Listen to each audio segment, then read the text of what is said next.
You want a piece of me, boy? Nuclear launch detected.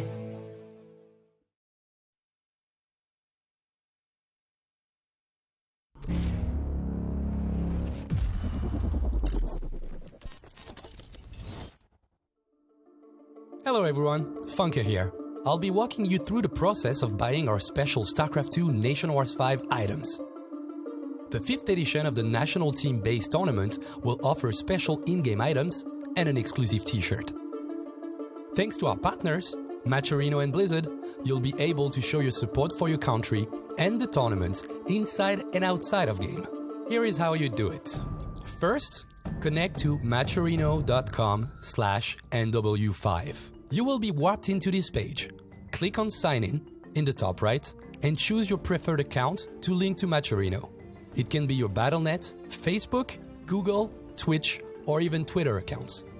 Now, scroll down the page and select the package you want.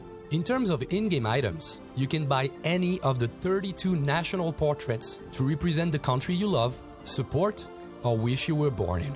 I see you South Korean portrait buyers. These portraits are at $2.47 and 30% of this will go to increase the price pool of Nation Wars 5. You can get as many portraits as you want, but if you are a true hardcore fan of Nation Wars, we got you covered. The complete bundle for StarCraft 2 Nation Wars 5 will cost you $18.59 and will offer the entirety of the 32 national portraits as well as the 4 emoticons and 3 sprays created for the tournament. All of those are designed by the talented Nicolas Chossois. Once again, 30% of the price will go to the prize pool. Last but not least, if you want to represent StarCraft 2 Nation Wars 5 in real life, like a boss, you can get your exclusive t-shirt designed by Nicolas Chossois for $23.57. Once you selected the item you want, click on it. Select your region in the top right, the quantity you wish to acquire, add a contact email, type in the amount of money you need to pay for your items, and click on deposit. From there, you'll be able to use your PayPal account to add the required funds to your Matcherino profile. Once it's done, go back to the Matcherino page, check the tiny box to agree with the terms of service, and click on purchase. You made it! As the stretch goal will get closer, some surprises will be unlocked for you guys. Visit the main page of Nation Wars on Matcherino to check this out. If you have any questions, don't hesitate to visit the description section of the page. You'll find plenty of useful information about all the process of buying Nation Wars 5 items. Enjoy the StarCraft 2 Nation Wars 5!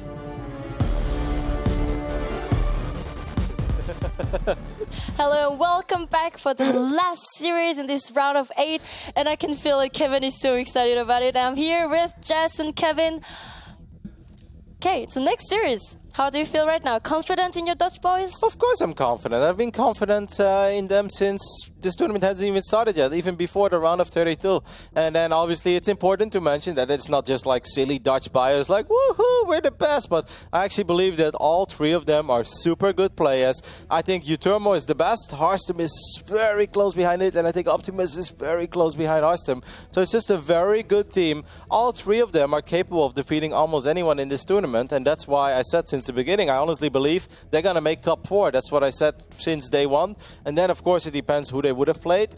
Of course, you need a little bit of luck in the quarterfinals. Now, Norway is not easy, but I absolutely believe it's doable for the Dutchies. Yeah, what about you? Norway's not easy, but I think this was actually a preferable draw. I mean, taking down basically one guy, like sorry to the other Norway guys, but taking down Snoot is the #1 goal here, and I believe that anyone can. I think Snoot and Optimus actually have in the past it's been Snoot favored, so maybe he's like a bit more of the question mark between all 3 of them. But Harstem and Uthermal absolutely can, and I think I even favor Uthermal nowadays against Snoot quite a bit. So it's going to be really tough for Snoot specifically.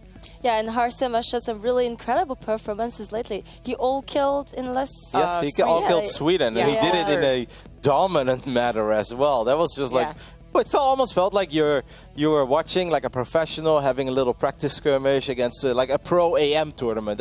And I say that with all the love because the Swedish players are super good, but it really felt that Harstrom was just almost freestyling a little bit. You know, he was doing everything at once, and he was getting away with everything, and that's obviously in the PVZ matchup.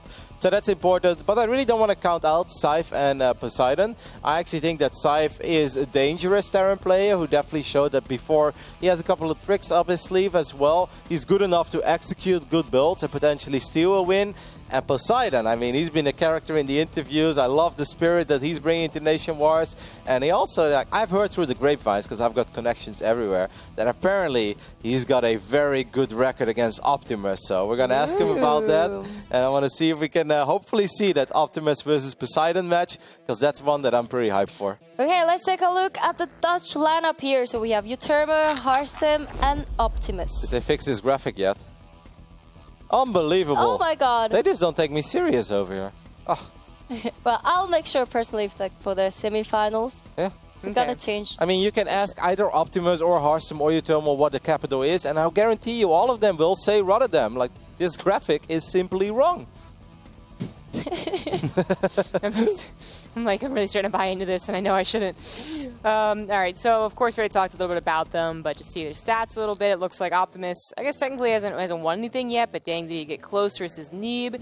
You know, even admits that like he was in a very good position, and then it just kind of he played poorly, just straight up. You know, in the last 2 minutes, he forgot his gases basically, and that's that hurt him a lot. So, but if he fixes that, then he absolutely has a shot to take on these big names like Neeb, like Snoot, and then Harstrom should be feeling like on top of the world after defeating so many Zerg. And Thermal should just feel confident in general versus Zerg. I think it's been a very good matchup for him for a while. The cool thing, I think, for Harstrom here is that the biggest victory of his career, like I think Homestead Cup was obviously very big because that felt like home. Harstrom has been like a loving player and character at Homestead Cup since like number 5 or 6. So obviously winning must have felt super special. But I still think the biggest victory of his career was the Gold Series Invitational in Shanghai 2016.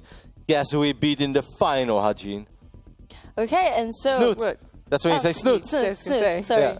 I was thinking about You're not listening to me. Oh, unbelievable. No, I was They checking... are not taking me serious. You're not taking me serious. I'm I was checking done. seriously, like on Google, I was checking the capital of the Netherlands. And it says Rotterdam, right? And it says Amsterdam. Unbelievable. So according to the Dutch constitution, Amsterdam is the capital of the Netherlands. That's clearly wrong as well. The They are wrong. parliament and the Dutch government have been situated in The Hague. I mean, that can be right. Yeah. But anyway, so yes, Snoot. Perfect. you know that I know that, right, Hajin? Sorry? I said you know that I know that, right? I know that you know. That the Amsterdam is actually like the official capital. Yeah, I was really doubting, I'm so naive. Like, It's a little rivalry. I'm just messing around over maybe here. like, never know. No, It could be. we are in agreement that they are the capital. We don't like it, but we keep our heads down and we're... You were keeping saying, so I was really convinced, like, maybe it's really not the Amsterdam. You know, like with Sydney and Australia, maybe like people just think there's Amsterdam. No, I'm kidding. I was so naive. Okay, so the Netherlands, they're going to face Norway. Capital is Oslo. Could be Hamar. No, I think it's Oslo. So this team, led by Snoot, but the other players as well, they can play really good games. Poseidon has showed us that he could win the tech maps, and Scythe as well. So what can they do today against Netherlands? I mean, they can do a lot, really. Poseidon having a good record against Optimus is a little bit less. If you can take Optimus out, it's a little bit less of a burden on Snoot to be surprised by like a either good Terran player or a surprise Terran strategy. Scythe, as a Terran player, it's going to be really difficult for him, I think, to actually gain anything. But I guess Optimus, again, maybe in a TVT. But Snoot is, of course, the man to look for. Can he win for his team as everyone else on the Netherlands just looks so good right now? And Snoot seems to be the only guy that can really stand up to them. Yep, but if we do see the same Snoot that we saw in WCS Valencia and that we saw in WCS Montreal as well towards the end of 2017, then there is absolutely a very good chance here for Norway, because that Snoot looked super freaking good and was pretty much only stopped by the 2 guys that ended up winning the entire tournament, which were Neeb and Elazer back then. So can never count him out. You can never count this lineup out.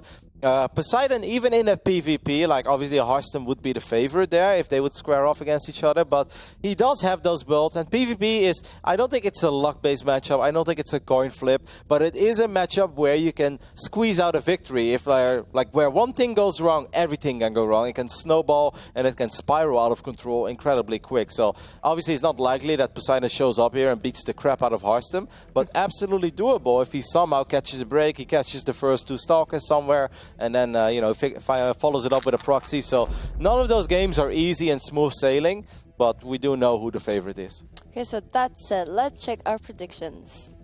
Let's take a look at those predictions. Let's see who I have to unfriend on Facebook. No one. All right, you're all safe. We're not even friends on Facebook.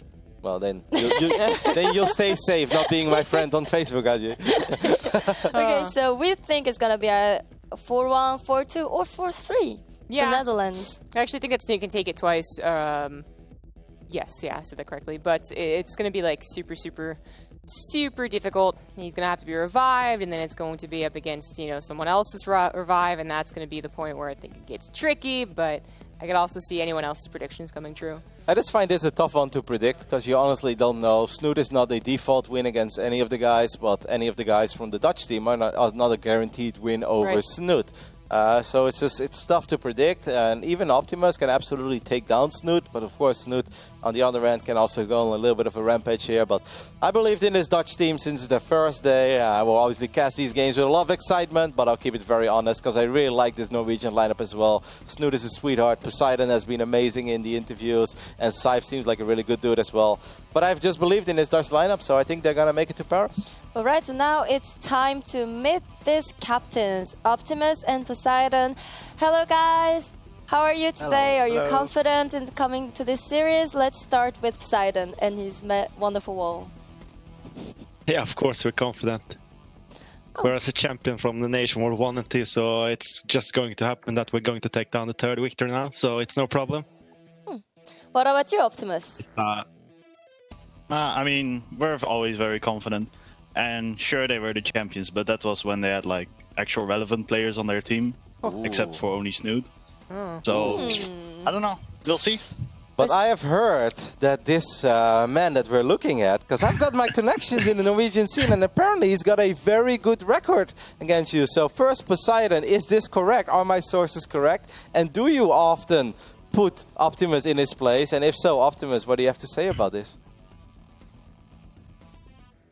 Well, I got actually quite nice records against him. I played against him for like a couple of years ago and started to win there back then when I actually was active, and I still take games of him on the ladder, and I'm quite happy about it. And I don't think that Optimus will be any problem for Norway this year.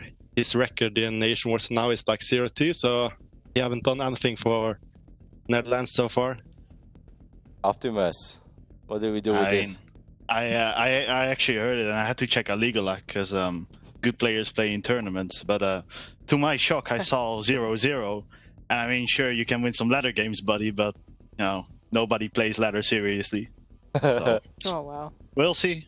I mean, I'm 0-2, but those are against actual good players. So I don't know. We'll see.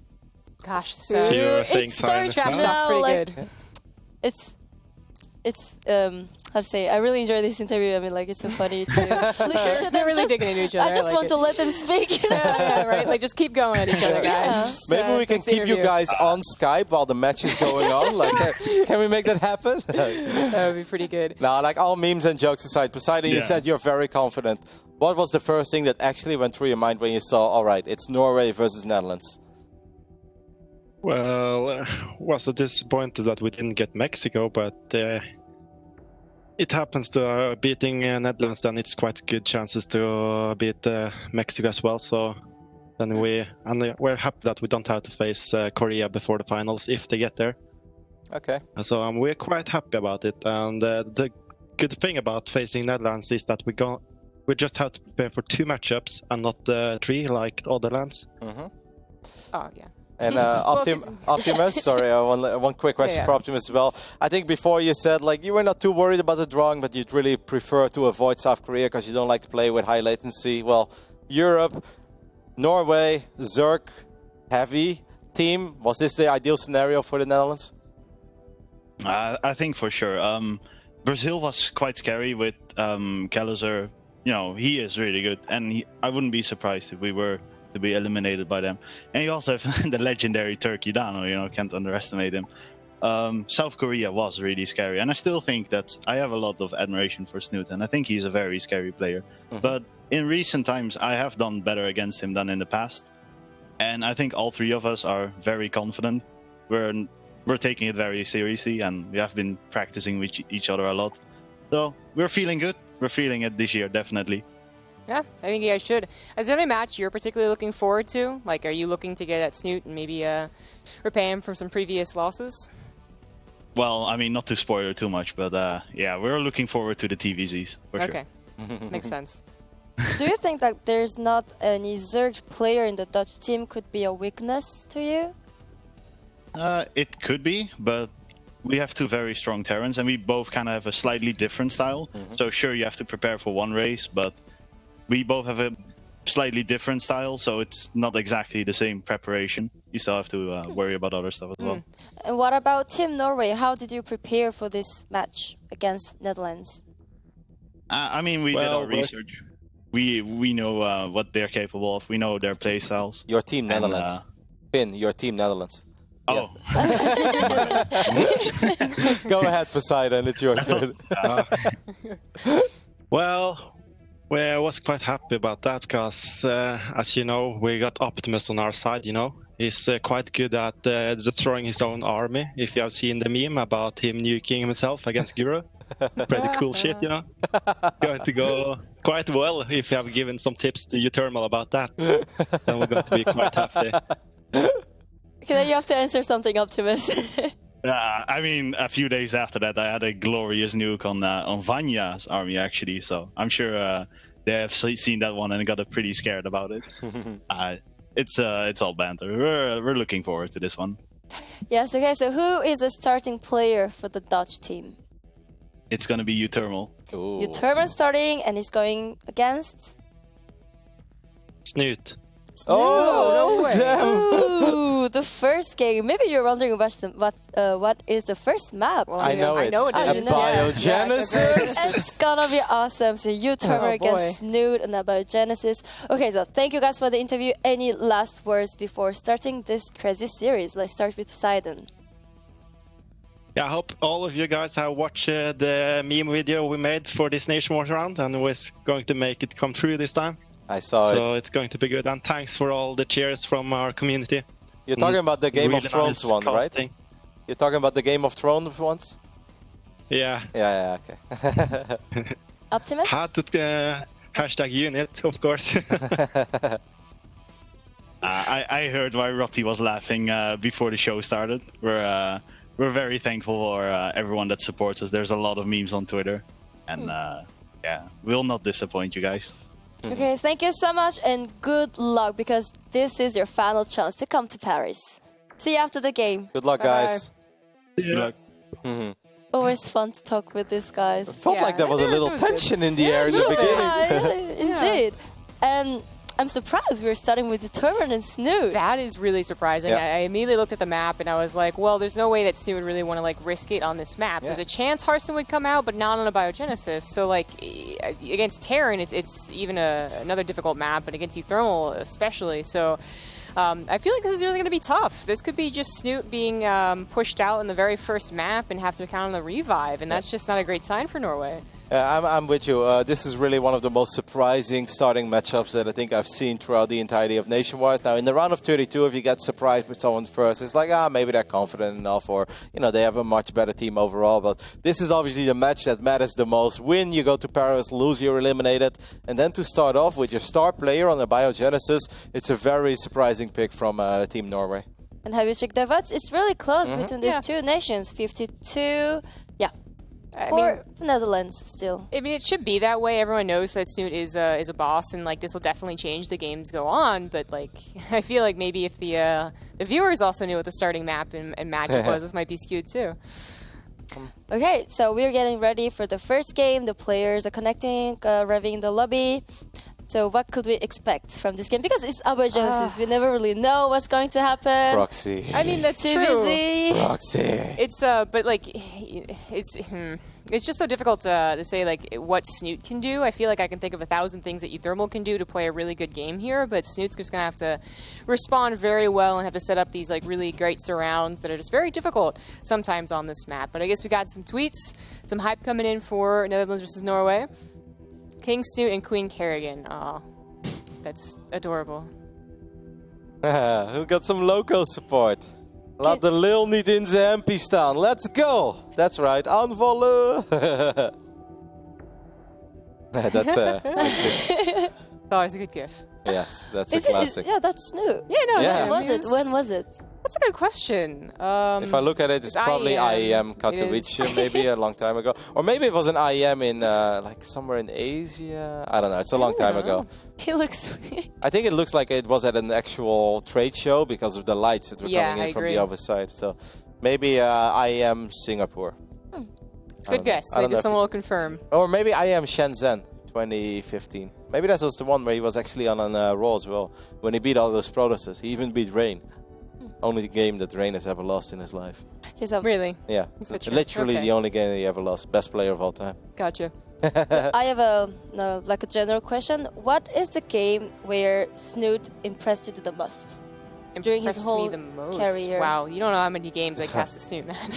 I think maybe not Inter Extreme Masters, but there was one tournament that happened a year and a half ago, the Copa Intercontinental. It happened in Mexico City, and Snoot was freaking amazing that entire weekend. He beat Showtime in the final, and I was honestly like, damn, Snoot, you've taken your game to a whole nother level. I think mine is not a single game, but that he played a best of 69 and he macroed every single game versus Bunny. Best of 69? Best of 69, that's correct. It took 13 hours. He did it against Baby Knight as well, didn't he? Was that him versus Baby Knight as well? Did he do both best of 69s? I'm pretty sure that was him. Actually, that might be just the case. We're surprised when we do it again. Okay, so now the game is ready. First game between Netherlands and Norway, and it's Uthermal against Snoot. Exactly. Surprised to see this guy come out on this very small map. In the bottom right, as the red Zerg for Norway, he is Snoot. And over here, in the left top side of Abiogenesis, representing the Netherlands, it's the one and only Uthermal. Still really can't get over the fact that Snoot sent himself out here. I thought for sure he was going to send a scout just to see who came out first for the Netherlands, because it could have been anyone. Well, I guess not Harsum. Harsum just would not come out on Abiogenesis with the high, I guess, likeliness they would face a Zerg player. And, well, now we had to see what Snoot has in store for Terran on this map. Yeah, I'm curious to see. Uthermal is starting off normal. Snoot did open up a little safer than you would perhaps see in some of the other maps, as it was spawning, pull, then hatchery, and then he follows it up with the gas. I absolutely love the game that Uthermal played on this map against Neep. I truly felt that was a build that made perfect sense for the actual map that they're playing on. Because every now and then you watch some of the pro games and they do builds, it's like, yeah, that's a good build. But I really don't like it on this map. You know, it takes either way too long or it's just too short for it. But the way that Uthermal played against Neep, when the Netherlands was able to take out USA 4-3 in that opening match of the round of 16, I honestly thought it was perfect. I think that's the kind of stuff that you want to bring out as a Terran player against the Protoss that played the way that Neep did. Now, this is a completely different matchup, but I'm pretty sure that Uthermal once again will cater his build towards dealing with Zerg, specifically on this map. Yeah, the nice news is that you don't really have to, I feel, go for something super different as a Terran player here. Like, you do want to be more wary of certain things, like an early rush in the Zerg, so he puts his command center on the high ground, you know, checklist that. You could also have SCV scouted, I suppose, but he's been doing this in most matchups, so I guess that's what he prefers on this map. You don't really have the 2 base all in, because honestly getting a 3rd base and still doing a tank push down the middle of the map is still very dangerous for the Zerg to hold. And I think you can go either a mech or bio, so these are all his options. If I would have to make a prediction, I say that Snoot makes a bunch of queens, starts spreading creep towards the other side of the map, and probably goes for a massive Ling Roach Ravager attack. This is something that he likes to do on Catalyst, where he's often pretty successful with it. And obviously, if you like to do it on Catalyst, then you will really love doing it on a Biogenesis, because it's just that much shorter than Catalyst is. Now, I'm sure that Uthermal's not crazy, and he's not expecting Snoot to sit back here until he has 74 drones. So hopefully he keeps a close eye on what Snoot decides to do. And takes the game from there. You know, immediately, as soon as Uthermal are making Cyclones, reminded of Hero Marine's game on this map against Sort of, where he did open up like little unorthodox with a very, very fast armory. In fact, this is looking almost exactly like that build. And then he did a little bit of pressure, decided to back off, but then perfectly countered what he figured Sort of would do, what a Zerg would do on this map, and that is go for some type of Roach Rush. And I'm worried that Snoot, if he does have that plan, would fall into the trap. The Carapace upgrade is the first upgrade that Snoot goes for, which I actually think is a very interesting choice. 12 links will be fired up as well, and of course that Roach one goes down in the back of his natural line. Now the Roach is not going to be in time to deal with these first Hellions that could potentially morph into Hellbats and the Cyclones. The game that you mentioned, Hero Marine kind of poked. He saw 3 Queens and he's like, never mind, you know, I'm not going to do anything here. Uthermal in general is a little more aggressive than Hero Marine. Let's see if Uthermal decides to back off as well, or if he waits for the extra 2 Hellions and actually takes the fight. Okay, this is actually happening. The surround goes down. There's a lot of Lings. The Queens were not torn down either. Damn. A couple Lings do a counter, and they get 3 SCVs, so cleaning up the attack and getting a couple SCVs, and just 30 seconds there, Snoot seems to get the benefit on every front, and now even has Lings coming forward here, but there are Hellbats as Uthermal is going into mech. Very similar to the Hero Marine game, but you know, I was about to say before that engagement happened that Hero Marine did say that the reason he backed off in his game was that the third base was taken. He didn't think that Sort of was going to play that greedy, which I thought was like really weird. So in this case, it seemed like Uthermal did have an option, but didn't expect so many Lings to get the surround perhaps. And now Snoot might have had to delay his third base, but he just cleaned up a very early attack from the Terran. Yep, and Snoot takes a pretty sweet worker lead so far in this game. He's up by 12 drones at this point. The Reaper is going to hop into the main base. Now, of course, Banshees will help out against Roaches and Ravages if Snoot decides to be aggressive, which I still kind of think he will do. And then, of course, I think the Lair is there to potentially bring an Overseer with the push, that if Snoot wants to get aggressive, a couple extra Overlords are on the way, Roach Speed is on the way. I mean, if he makes a push, okay, second Evo goes down, so maybe Snoot is actually just okay with playing this one out here on the Biogenesis. Maybe he feels, especially after that start, like, all right, you know, I actually survived the first bit. I picked off a couple of your Cyclones. Let's play a normal game. I really am wondering how much he's aware of the potential to fall into the trap that Sort of did when he just committed too hard to the Roach push. Now, he's sending Roaches across the map, but it doesn't seem like... well, actually, you know what? If the Banshee's not at home, then this might be where it does a lot of damage. 2 Cyclones isn't quite enough, depending on how many Roaches there are, but the second Banshee's at home, supply depots are raised too, so this was just not something he could really commit to, but he has the option to now run away. Did he kill that Banshee on the other side of the map? Because I think Uthermal brought it back. Only got a couple of kills. We'll be able to get a few shots off on these Roaches. So good news here for the Dutch Terran is that he didn't really take any economic damage at home. But Snoot still, in my opinion, sitting pretty sweet in this game. He's still ahead in workers. He shouldn't lose too much against these Banshees. Only lost 2 drones so far. Now, I do think a Biogenesis, if that mech army grows, this becomes a map where it's very hard, I think, as a Zerg, to get great engagements, right? Like, what can you really do to outmaneuver a meching Terran on this map? No, that's absolutely true. There's a couple of small choke points just right up against Snoot's front line, basically. Yeah, that's what I'm talking about. Thank you. Thank you, Mapu. And then even if they're going towards your fourth, like more on the high ground that still isn't that wide of a concave, it is very difficult when you're going up against really specifically tanks, and that is all about what mech is about. So this is going to be tough, but Snoot already on his way to Hive. Of course, chokes work against the mech player if it means all of their tanks are in a big ball and then the blinding cloud comes down. So many factories were thrown up by Uthermal. He had 4 factories on the production tab for a split second there. As 2 are going to land next to these tech labs, and the other 2 are on their way. Scan goes down. I don't think he spotted the infestation bit. No, he did. It's right next to the extractor. So, obviously, that's a good scan. Uthermal kind of knows of where he is in this game, kind of knows about the potential Viper timings that Snoot could hit. Obviously, these guys are all really good. They know exactly how long it takes to get a Hive, and kind of knows where, if he wants to hit a pre-Viper timing, when he has to move out. Yeah, it can be difficult to do, but on such a short map, I mean, once you start, you can actually rally in with mech, where sometimes it's more of a bio idea to start rallying as the map's too long and mech's too slow. But here it could actually work. So we'll see what he decides to do. I think it's expected that the Zerg player would skyrocket up to Vipers to protect themselves on a map like this, but that doesn't guarantee success. That still is an area where Euthermal can really spread out when he does attack the fourth, which is usually the target. I guess we didn't really talk about creep spread, but it's pretty easy to get your creep spread all the way up to your opponent's base, so Euthermal has to take care of this. Yeah, and the Banshees are out of position, so Snoot is going to try his luck here, but the tank positioning is pretty good. The Hellbats would make it very complicated for these Roaches and Hydras to get close enough. There is an Overseer with this push, so be careful with your Banshees. Somehow lives with 1 HP. Yeah, got a couple of Hellbat drops. Potentially going for that style we did see from Kelazur, which, you know, Kelazur mentioned that Euthermal has been doing it, so I guess this makes sense. We finally get to see it from the man himself. More medevacs are on the way, and that does seem to be his intention, is just to drag and drop on top of the army, which really, I mean, when you play mech like that, it's less about tanks being blind and clouded as much as it is about the splits and the appropriate counter for the Zerg player. So by changing the style up, Snoot with his fast Vipers, I feel, is no longer, like, you're never very safe in the first place, but now you're even less safe. It's all about these Hellbats. Snoot doing a really good job in renewing the tumors that he lost in the middle of the map, and this makes it very hard for Euthermal not to always be revealed here. These Hellions are going to get spotted, obviously, right from the get-go. Snoot has a couple of units in the right place. Scan goes down. Snoot knows that the hive is done.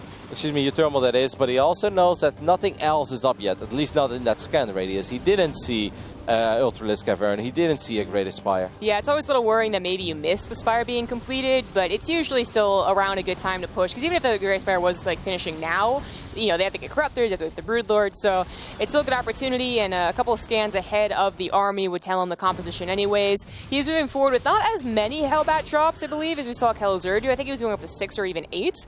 This is just 4, but Snoot's looking to buy some more time. He's got a lot of control over the map with that creep spread. He knows exactly where and when Euthermal is moving out. Snoot's coming in from the left side as well. That's a lot of Roaches. Obviously, Euthermal's winning this fight against the Hydras, but those Roaches, I think they're getting a pretty phenomenal trade, as a couple of tanks have already been picked off. The other tanks are just kind of derping around in the middle of the map, and Snoot is obviously buying a lot of time. He was maxed out, so this is kind of what you want as Snoot. He's going to get quite a bit of damage done here. This is really, really nice. You would think on such a small map that Euthermal could have seen the other army going, but no, it was really all in control of Snoot with his knowledge, with his creep spread. Finally, some economy is also being targeted now as we have the SCV kill count really growing. Third base is under attack. Fourth base is currently under attack. That could die. There's enough Hydras here that this could go down, and Euthermal, in just one like brief run by, well, counter, whatever you want to call it, like, is just suddenly in a bad position. Yeah, great moves by Snoot. Really good job in somehow finding openings against the Macking player on the Biogenesis. Now doing a lot of economic damage, sniping that 4th CC, still having absolute control of the entire map in the middle with all those Cryptomas, those Queens that are so active. The Vipers are out, and now there is a Great Aspire on the way as well. And what is that truly for anti-air on the side of Euthermal? Really not much. Yeah, you're supposed to be able to Hellbat drop, so you don't really, it's not you don't concern about the Vipers, but they're at least less concerning, and instead he has no Hellbats to drop. The Vipers do set down their blinding clouds, although they are, well, actually it's going to be enough anyways. GG, Euthermal doesn't actually look that great there, you know? I mean, Snoot had the perfect timing to do what he did, making Euthermal look like he didn't have a chance, even though, I mean, I guarantee you he did if he just wasn't countered so hard. Snoot played a really good game, though, from start to finish. He played a game that you always expect weird things on a Biogenesis, and Snoot actually just played kind of solid, you know? He had the Queens, he had the Lynx early on, he shut it down. Even the very early little Link run-bys, they were not massive, but it's an SCV here, it's an SCV there, and it does really pile up. And above all, he's not taking any damage at home. That little Roach counter at first didn't do much, but it did kind of distract Euthermal. The Banshees just were not able to find an opening. Euthermal really didn't kill a lot of drones in this game at all, if any, and Snoot on the other end was getting some damage done. Yeah. I mean, the early opener not really working out for Euthermal, sure, that does maybe affect him a little bit, but it was truly this engagement. He thought that the Hellbats would be enough. He was supposed to be able to pick them up and then go catch up with his tanks, and instead his tanks also had to come back. So you have an army that's truly cut in half. Its power was really all on those Hellbats. and Snoot was able to take 2 portions at different times, which is absolutely perfect. Yep, and this, of course, not only dealt a lot of economic damage, but also gives Snoot a lot of time to remax who was maxed out. And if you are maxed out and you don't have a lot of money in the bank, and your opponent isn't maxed out, then it's always a good idea to start sort of trading, because it's always going to be somewhat decent for you, because you do have the money to remax anyway, and Snoot just did a fantastic job in it. I mean, these blinding clouds were on the money, but at this point, I think Snoot already knew that the game was almost over after what he achieved in the previous attack. Yeah, what really is disappointing is that if Uthermal had so many things set up in the idea that he was going to push, and Snoot was the one desperate trying to defend. He had his 4th CC on location. He didn't bother putting up any tanks at home to defend. He really thought he was going to be the one to really change the pace of the game. A sensor tower. I was about to say, like, a single sensor tower on the south side of his natural would have been. Before he moves out. I mean, that map is so small. Did you see half the map anyway with a sensor tower? Yeah, I think that would have saved his life, saved the game. We would have maybe quite an epic late game on Abiogenesis, but now we get to see another player. The next map's Blackpink, I believe. So, okay, we're going to see a PVZ on Blackpink. I mean, Harstem, his PVZ looked absolutely phenomenal when he went up against Sweden. Yes, it was. So, hopefully for Team Netherlands, that continues to be the case, because, I mean, losing the first map is obviously not the end of the world in a nation war, but it is Uthermal. It is technically the star player of the Netherlands. And, of course, our entire team, I think, is very good. Harstem is excellent. Optimus is excellent as well. But Snoot is scary, and it would have been obviously almost smooth sailing if you're able to take out Snoot in that first game of this nation war. Then you're feeling really good. Yeah. Right now, you start getting a little anxious if you have a Dutch heart, and you're like, ooh, maybe it's not going to be as easy as we thought it was going to be. Yeah, you lost your star player in the first map, on a map that you thought maybe it was going to be great for the Terran. Instead, Snoot shows how powerful he can be when you don't expect him. Now we're into game number 2, and in the bottom left, now up against a Protoss, it is the red Zerg Snoot for Norway. Of course, still the most successful foreigner of all time. You gotta respect and love the career that Snoot has had up to this point. But this man, he said it was his year. It turned into the decade, and he looked excellent so far in Nation War Season 5. Representing the Netherlands, it's Harstem. Snoot has to change gears here, but he played Abiogenesis quite well, really responded to a lot of things that could have gone wrong, and then responded in a very, very good way to the change-up of mech styles on such a short map. Now versus a Protoss who should be feeling very good about his chances. 4-0 against the Swedish all-Zerg team just a couple of days ago, showing his dominance in the matchup, also showing some weirdness to it as well, maybe giving Snoot a little bit more to have to study and think about. But Snoot, how is he in the matchup lately?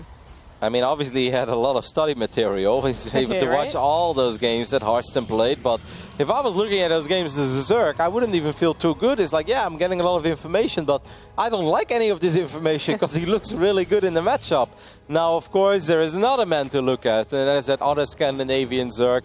It's kind of funny because I'm sure that Snoot loves Serral for the player that he is and the things that he's able to do with Zerg, but he's also a little frustrated with Serral because there are some tournaments, Intel Extreme Masters Pyeongchang, WESG, that are like, yeah, we could have a Norwegian and a Finnish qualifier, or we can just combine those two countries. Good luck, have fun, guys. And Snoot is like, oh, come on. And a single spot, this is really messed up. So Serral is actually the reason why Snoot wasn't able to even make it to the European qualifier of WESG, or wasn't able to make it at the Intel Extreme Masters qualifier as well, because, yeah, Serral just stopped him in both those tournaments. Yeah, that was always quite upsetting to see if you're a Snoot fan. Snoot has been just a long line, I feel, of the last 6 months to a year of being beat by the guy who ended up just being amazing anyways. You know, he got to the finals of Montreal, but it's almost hard to remember that because Neeb was so on fire. He just 4-0'd him and made him look a little bit silly despite advancing through so many other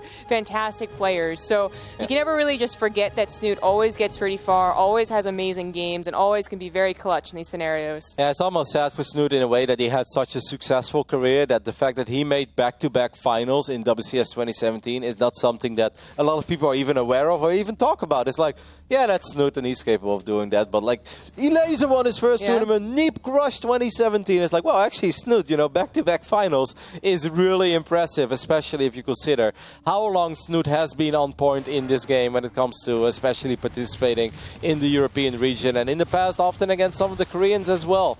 We'll see how Snoot does so far. The defense is excellent, but Harstem also on point with his adepts. He has the Phoenix. Is there an Oracle out? No, right? No. Oh, so it's Phoenix first. Oh, a Zergling just ran into the main base. That's a little bit sloppy, that Ling. Oh! The adepts will be on time though. That's a little late, but the Ling was not paying attention. Teamwork. Snoot wasn't paying attention. That ended up going really, really well. That would have seen the exact timing of the Twilight Council. Would have seen that there was no follow-up Oracle or follow-up Phoenix. That would have been such a fantastic scout. Yep. I mean, Snoot is going to try his luck one more time there as one adept was shading forward, but he's going to cancel that shade. Is it going to be resonating glaives here? That would make sense if you open up with 3 adepts, and that is exactly the case. Do we have a propad on the map? We don't, right? Because I immediately think back of something that I saw, I think it was yesterday, where it's like, that good old resonating glaives after a Stargate into a cheeky proxy gate where the Zerg often anticipates 7, 8 adepts. If it's only 18 adepts, I mean, that changes things quite a bit. And a few roaches is not going to be the case. I do think in general, Snoot is very good against builds like this though. I think Snoot always likes it more when it's the Protoss pressuring him rather than the Protoss sitting back, building up that really scary army, and it's up to Snoot to do something about it. I actually think Harstem is kind of playing into the strength of Snoot right now, and there's a good chance that Snoot is not stopping with just these roaches and Lings, by the way. I was going to say, it already seems like he has this on lockdown. There's always a question of, do they catch the adepts in the right place? Sometimes 10 drones still go down but he anyways. Wants to counter. He wants to counter but exactly, after this. Like once he deals with this, he will be countering. And like Harstem, I think the wise choice is to run back and try and hold on to your third. I think you really don't want to let this shade finish up ever, and that's exactly what Harstem does. He needs to start chrono boosting out Immortals, and he needs shield batteries, because the army of Snoot is actually kind of terrifying. Now he throws up a backup island, and we do have our first shield battery here, but I mean, once the Immortal's out, your life becomes a little easier, because the Immortal takes care of the roaches, the Adepts will take care of the Zerglings.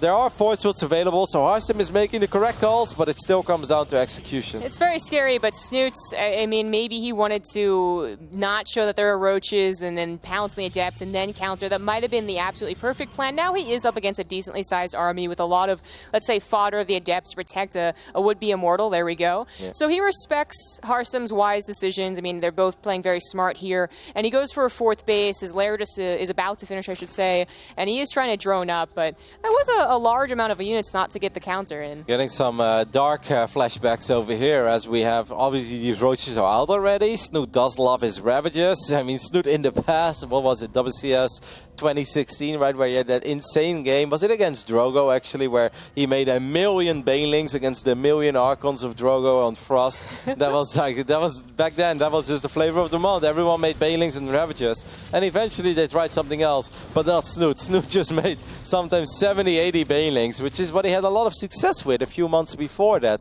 when he won that tournament in Mexico that I referred to before. But obviously, if you play against a Zerg that makes not just a few Banelings, but an insane amount of Banelings, then the Archon count is truly what you want to go a little ham on as Protoss. Snoot's going up to 75 drones on 4 bases, but Harstem has an attack in mind, which I don't believe Snoot's seen. There's been no Ling presence out on the map. He didn't have anything around the 3rd to see it moving. This is a little scary as Snoot droned quite hard, only just now adding in some Hydra, still waiting on a lot of upgrades he's invested into. Yeah, Baneling speed is not done. I don't even think he has any Banelings. He does have 2 Ravages, but 2 Ravages could get picked up very quickly. Harstem was able to sneak this army to the other side of the map, completely undetected. He's going to find a couple of roaches here.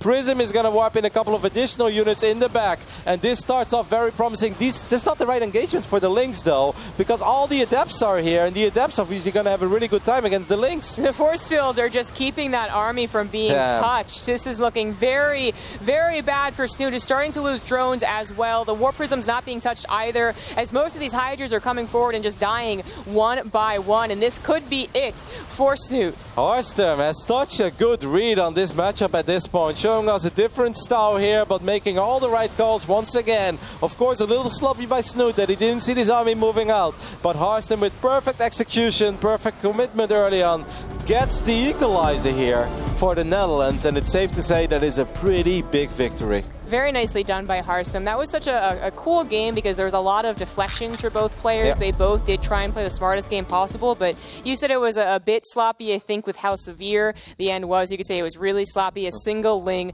could have saved Snoot's life as he gets in position, and then, I mean, really positioning would have helped him as he did have his Hydras on the way. Yep, and then you get a couple extra Ravagers and you reinforce with a few more Roaches as well against that push, because making too many Hydras would perhaps be risky because A, they're expensive, and B, adapts if they get on top of it. And of course, Banelings. Even if Banelings don't have speed yet, the Banelings are always scary, especially if they come in from multiple angles, which they would always come if Harsum commits that deep. But yeah, Snoot just kind of reading that as like, all right, you pressured me, I pressured you, now we're just going to macro up, right? Well, apparently that was not Harsum's plan at all. No, it was a very nice push, and perhaps if he had even seen a glimpse of a concave, he wouldn't have dedicated to it. But he was pushing off, I guess, Templar Archives, right? His +1 was on the way, but this was just such a perfect timing in more ways than one. Not being scouted, the absolute, best part of this, but also hitting before all of these upgrades. The Hydras didn't have range. These Banelings wouldn't have been made, but they wouldn't have that speed. And this just looked easy, basically, as he got into the right position. Interesting game by Harsum, right? To open up with the Stargate, get one Phoenix, and that's it. Didn't get Oracles. Obviously, Phoenix is the cheapest unit, and obviously prevents scouting. It's a little bit risky against certain things, but then you still always have that Stargate to fall back on. Let's say Snoot would have gone all-out aggression, or even very early on. Like, let's say he stops at 30 drones and he makes Roaches and Lings. If you have that Stargate, you can still Chrono Boost out the Void Ray. So it makes sense. It always feels weird to see a PvZ without a single Oracle, but Harsum just showing us a different style, but still being very effective. So Harsum here ties up the series and with very good first field. Yep. And it was really nice. And the next game is going to be on Catalyst. So who is going to play for Norway? I mean, Terran or Protoss here, but both of them are going to be difficult against Harsum. I'm not really sure. I feel like they're just discussing who prefers this map. Catalyst and TVP, I don't know. I can see this being a Poseidon map. I think Poseidon comes out. Yeah. Because, and indeed, it's going to be Poseidon. My reasoning for that is that I feel that Poseidon is a little tricky, a little gimmicky, and it's a lot easier to be tricky and gimmicky on maps where there is no ramp going into the natural. That's true. Because we expect Harsum to just go for a 2-gate and then maybe drops his stack before either Stargate, Twilight, or Robo, but then he will still drop the Nexus. And there's a good chance that if Poseidon wants to be aggressive, it's a lot easier to do it here than on a map where either the choke point is very tight or you have to go up a ramp. That's a very good point. So we're going to see a PvP on Catalyst. Indeed, so the next game is going to be Harsum against Poseidon. And let me remind you, there's only one spot left and they're only 3 victories away for other team. So let's find out. See you after the break.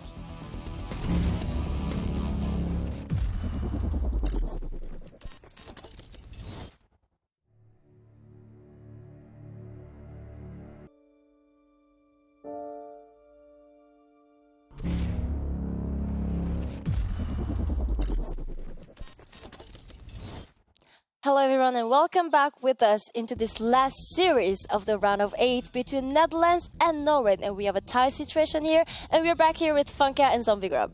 All right, pretty good best of 7. It's already starting quite well. I think having Utomo fall in the first map against Snoot maybe wasn't that expected.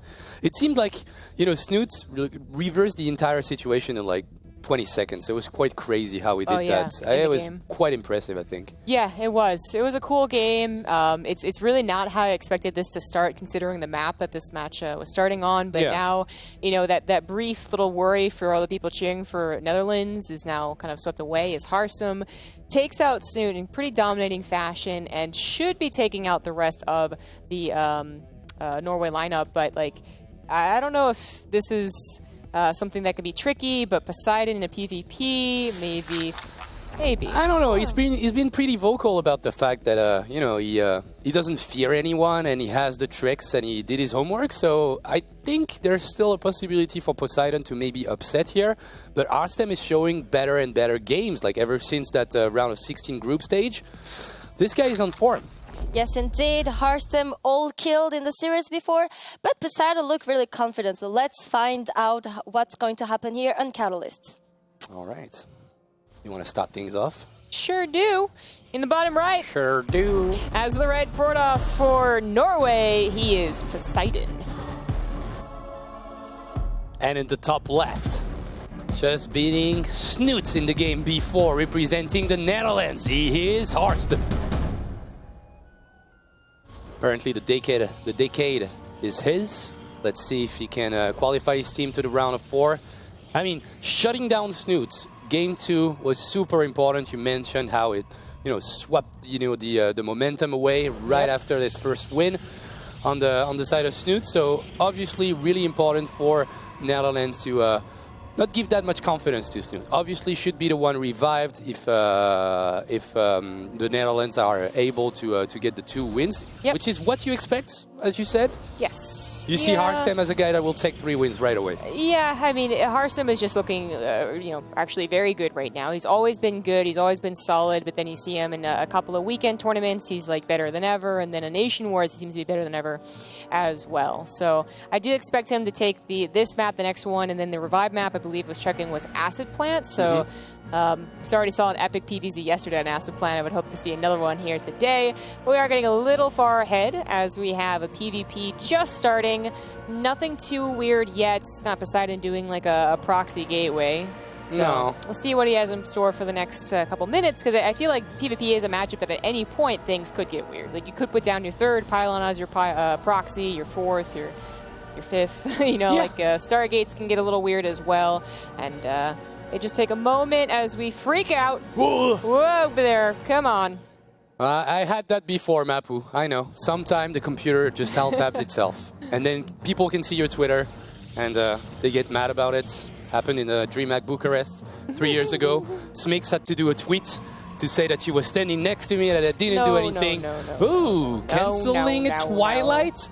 It's been scouted right away. That probe scout was so perfectly timed that absolutely was not supposed to happen. Like, I'm going for a Twilight tech. Don't worry, now he blocked the adepts. It's outside of the base. Good. And now Poseidon just really can't throw any tech right now, because if he does, he'll get scouted right away. So maybe we'll transition into a second Nexus. Might be the smartest plan here. But what a start from Harstem. Like, just with a tiny probe, making a whole lot of difference. This is so fantastic. I haven't seen this particular way of getting the scout, but that is so amazing. He even let the pylon finish. He was like, you're not going to build anything except the Nexus without me knowing. So at this point in time, there's been no tech pressure thrown down. Harstem has probably been counting the pylons as well, and I think he just straight up knows like there should be a Nexus. This has taken too long, but there is a proxy pylon out. It was just one of the later ones. Yep, and we'll see if he decides to throw a technology down there, a Robo, a Stargate, something, but it's going to be a Twilight nonetheless. After canceling the first one, he goes for another one that probably will finish this time. I'd be super surprised if he were to cancel, because it's not like Harstem is going to get a secondary scout now. What units does Harstem have? Like a couple of Stalkers, a Sentry? Okay, he does have a Sentry, so could get scouted with an Hallucinated Phoenix. This is nice. I mean, because I feel like with how long it took and how many pylons there were, he was like, there probably was an Nexus, but he does scout and confirm that. This is a Hallucinated Phoenix from one of the 2 Sentries, is also quite perfect. It is just a Twilight Council, only just now finishing as well, so like no Proxy Dark Shrine. And Harstem is going for a very safe opener anyways with this Robo. That's going to be a lot of power. And this pylon that we just saw that Harstem did not see, I feel, is still not going to play that big of a part. Like, obviously, it is going to be for a Dark Shrine. It is going to be a Dark Templar build, but it is later, and it's up against something that should just automatically deflect it. That's the thing, right? Like, it's a late Dark Shrine, as you mentioned, because the Twilight was cancelled originally. So I'm just guessing, like, I'm just wondering what happened in Poseidon's heads, It's like, do I switch strategies? Do I really want it to fake a Twilight, not going for a Nexus, and maybe go for something more aggressive? But for now, Poseidon has a riddle to solve, which is, I've got 2 Stalkers and 2 Sentries against 6 Stalkers and 2 Sentries, losing the shield battery right away, losing the pylon right after that. And yes, Poseidon will have some additional tech at some point, but for now, he's just bleeding out units, bleeding out buildings. He's going to give up. But the chance of Harstem not having detection at this point is really quite low. I mean, even for a Twilight Council, I feel like the Robo still put down in a decent time for a Dark Shrine build. He scouts it anyways, so now he really knows what's up, and Poseidon is just not getting any breaks here. He's going to be just dominating this PvP. He's going to have one DT try and do something, and it's just not going to do it. Yeah, I don't see any way for Poseidon to maybe... I think that's actually cute, because he would have been force-shielded out of that second base. So getting the recall here actually saves him the Nexus, which is kind of smart, kind of cute. I loved it. Arstem realizes that the DTs might be about to enter his natural, so will recall as well, gets an observer there. And, well, Poseidon will go for one DT, but the likeliness of this DT to do any damage is so freaking low. It's not going to do anything. Harstem's not going to move out. He's even a little scared that Poseidon's not just going to go for the DT, but maybe even like move the army out and make it an Archon, I suppose. But this Hallucinated Phoenix scouts once again in perfect way, sees the army still at home, and the single DT is even going to be pounced upon. Like, I don't think he can actually leave.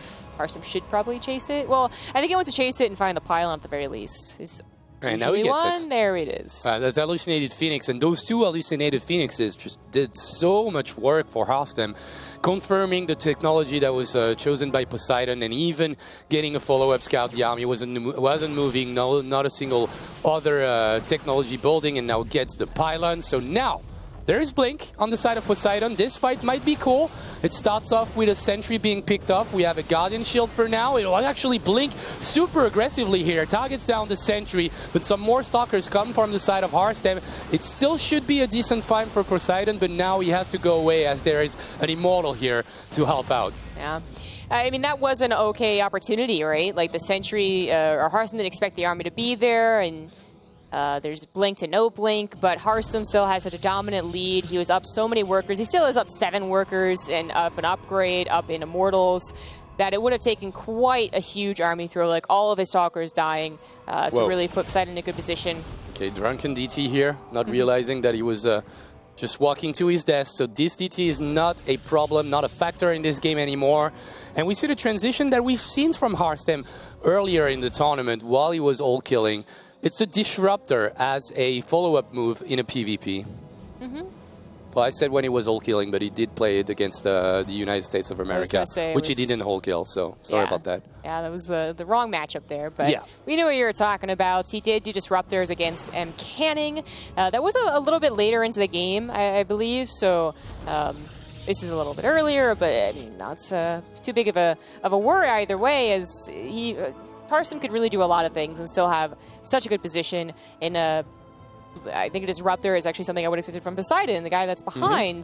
He is going to go for Robotics. Yeah, he does follow your lead here. Gets a second Robo, gets a... Well, is this the second Robo? Yeah, of course, because he was able to produce a Robo Bay. Wondering about questions I should not wonder about, but it's okay. Disruptor already crossing the map with the rest of the army, lots of Stalkers, lots of Immortals, and that's a massive advantage that Harstem has. When there is still a couple of Stalkers in the army of Poseidon, those Immortals, they will bring them to nothing and will destroy them instantly. Actually getting a couple of good shots, good trades to start things off. Blinks in 3 Stalkers ahead, gets another Stalker before the fight even starts. Oh, that's a little too far forward. Or back, rather, for Harstem. He wanted to get the surprise, and he almost did, but Poseidon a little too far back. Now he has double Disruptor production, but is it going to be close enough? They still have to travel over to the 3rd base, and Harstem clearly wants to make something happen here. He has the upgrade lead. He has the Disruptors. It finally grabs at least a sentry. He's looking which for is the a kill. good start, and he's got a second one now that will try to shoot his Nova.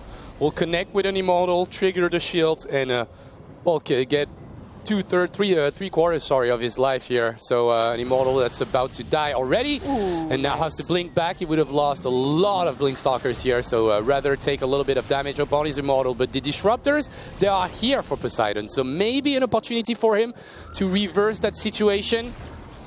Blink's on top of it. I think pretty cute. Yeah, he could have maybe just run away or blink away, but he clearly wants to... very interesting. Blink other Stalkers here. That was very smooth. Harstem does take the 3rd base, and I suppose he could retreat right now. He knows the Colossus is hallucinated. He is not going to. He's just continuing to rally here. Maybe now he pulls back? I mean, he still has units rallying. If he has a Warp Prism, I think he really is winning already. Do we have a Warp Prism on production? Yeah, no, just more Disruptors. More Disruptors and Harstem +3 attack. Harstem does have this advantage in terms of upgrades ever since the beginning of this game, which is helping quite a bit here in the Stalker v Stalker fights. Even the Immortals are actually going to benefit from that quite a bit.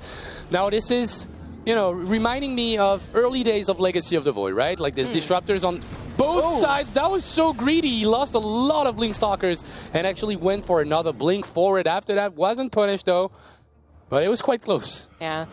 Poseidon now with his own disruptors can make this game really turn around. I mean, you have to have a really substantial lead in the disruptor wars to feel super confident. They're the comeback mechanic. Oh, he's going to miss that one. Random disruptor walks up the ramp. Nobody's just pressuring him.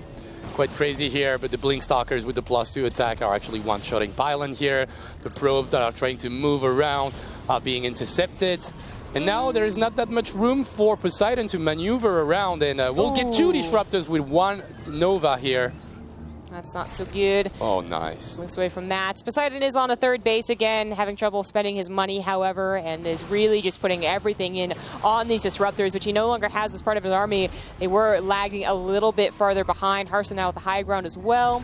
And just adding on more disruptors. That's the thing. He also has way less. Once again, nice defense from Harsam. Would have lost a couple of disruptor here, but rather suicide. 1 Blink Stalker. Now he gets every single disruptor on Poseidon, and it looks like a GG right there, as there is way too much technology, the upgrade advantage, everything, and now going down a ramp against 4 disruptor.